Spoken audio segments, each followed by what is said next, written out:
ऐसा आप ख्याल रखें।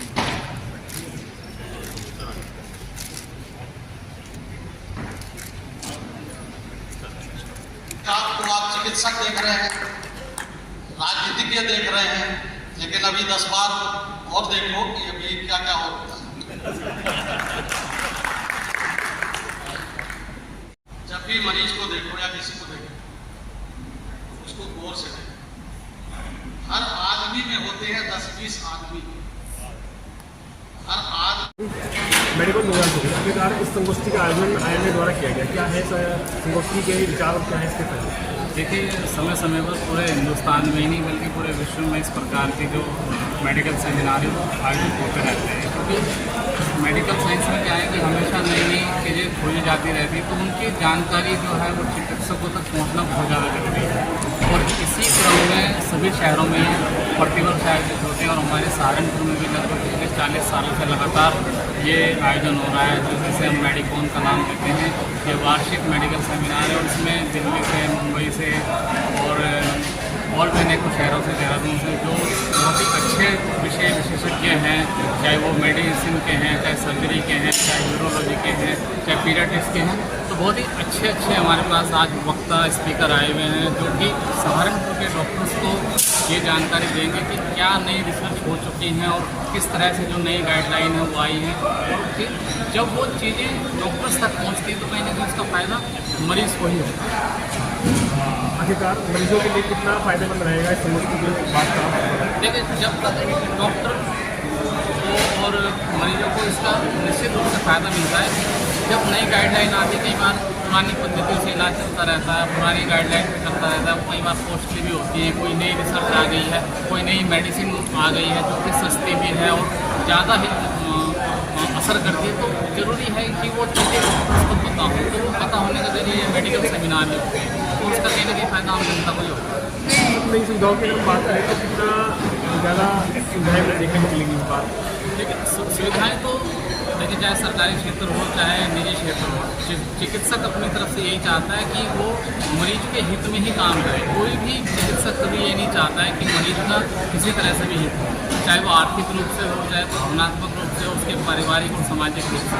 तो चिकित्सक को हमेशा मरीज के हित में ही सारे काम करता है। हमारे जो ट्रीटमेंट में, थेरेपी में जो भी चेंजेस आ रहे हैं, जो भी नई नई टेक्नोलॉजी आ रही है, आजकल काफ़ी दूरबीन द्वारा ऑपरेशन होने लगे हैं, रोबोटिक सर्जरीज आ गई हैं, तो इन कॉन्फ्रेंसेस के माध्यम से हम लोगों को काफ़ी नॉलेज मिलती है।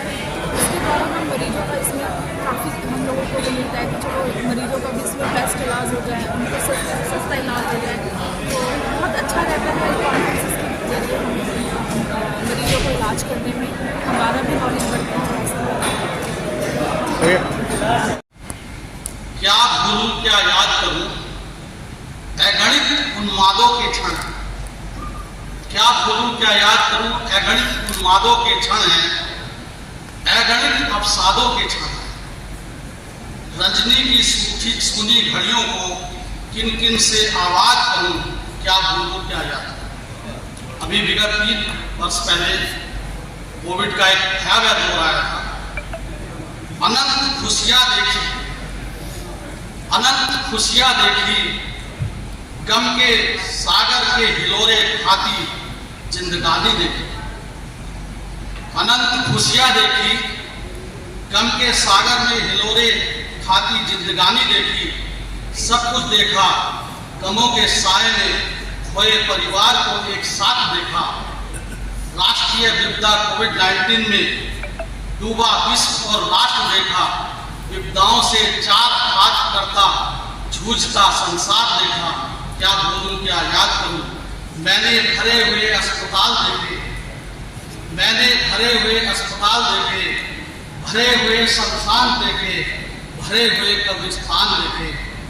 चीखती चिल्लाती मानवता को देखा। कोरोना योद्धाओं को जो आप सब हैं, उस भीषण विभीषिका में सेवा दान करते देखा। तो आप सब कोरोना योद्धा रहे, आपका सेवा दान को मैं याद करता हूँ और उस योगदान को पुनः सराहना करते हुए कहना चाहूँगा कि सेवा दान देखा राष्ट्र के महानायकों के पुरुषार्थ को देखा, राष्ट्र के महानायकों के पुरुषार्थ को देखा, अपने प्रदेश के मुखिया का साहसी कार्य और अदम्य साहस देखा, सामने बैठे चिकित्सकों के त्याग और समर्पण की साधना से मानवता के बहुमुखी कल्याण को देखा। क्या भूलूं, क्या याद करूं। मैंने प्रशासनिक तौर पर कार्य करने की अपनी क्षमता को स्मृत करते हुए कोरोना काल की इस प्रक्रिया को काल प्रेरणा में समेटा। क्या भूलूं, क्या याद करूं।